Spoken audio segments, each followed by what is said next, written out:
Double three जरा सरदार से पीछे आओ, थोड़ा एक से पीछे जाओ।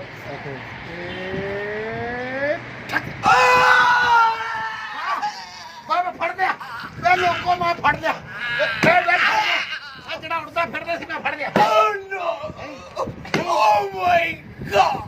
ਇਹ ਗਾਰਡ ਤਾਂ ਚਲਾ ਗਿਆ ਗੱਡੀ ਦੇ ਨਾਲ, ਹੁਣ ਤੂੰ ਕਿੱਥੇ ਜਾਣਾ ਹੈ?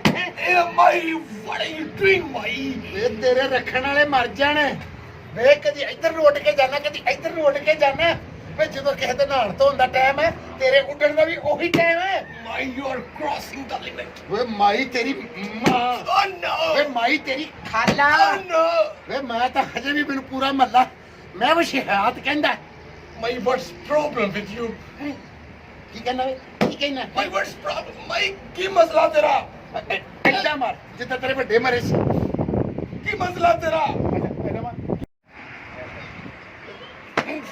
ਅੱਜ ਜਦੋਂ ਪਰਸੋਂ ਉੱਤੋਂ ਲੰਘਣ ਡਿਆ ਸੀ, ਮੈਨੂੰ ਕੀ ਕਹਿ ਕੇ ਲੰਘਿਆ ਵੇ? ਜਦੋਂ ਮੈਂ ਤੇਲ ਲਾ ਕੇ ਛੱਤ ਤੇ ਧੁੱਪ ਸੇਕਣ ਲਈ ਸਾਂ, ਤੇ ਮੈਨੂੰ ਕਿਹਾ ਮਾਈ ਇਹ ਧੁੱਪ ਦਾ ਮਜ਼ਾ ਲੈਣ ਦੀ ਜਾਂ ਤੇਲ ਦਾ? ਵੇ ਮੇਰੀ ਉਮਰ ਹੈ ਹੁਣ ਤੇਲ ਦੇ ਮਜ਼ਾ ਲੈਣ ਵਾਲੀ। ਅਦੇ ਸਿਰ ਚਿੱਟਾ ਹੋ ਗਿਆ, ਹੁਣ ਮੈਂ ਤੇਲ ਲਾ ਕੇ ਕੀ ਲੈਣਾ? ਆਏ ਮਾਏ ਮੇਰੇ ਹੱਥ ਜੁੜੇ ਦੇਖ ਲਾ, ਮੈਨੂੰ ਵੰਜਣ ਦੇ ਥੰਮੀ ਨਾਲ ਲੈ, ਮੈਂ ਆਪਣੇ ਬਾਲਾਂ ਨੂੰ ਜਾ ਕੇ ਤੇਰੇ ਰੱਖਣ ਵਾਲੇ ਮਰ ਗਏ ਵੇ, ਝੰਗ ਦਾ ਸੁਪਰਮੈਨ। ਭਾਈ ਹਾਲੇ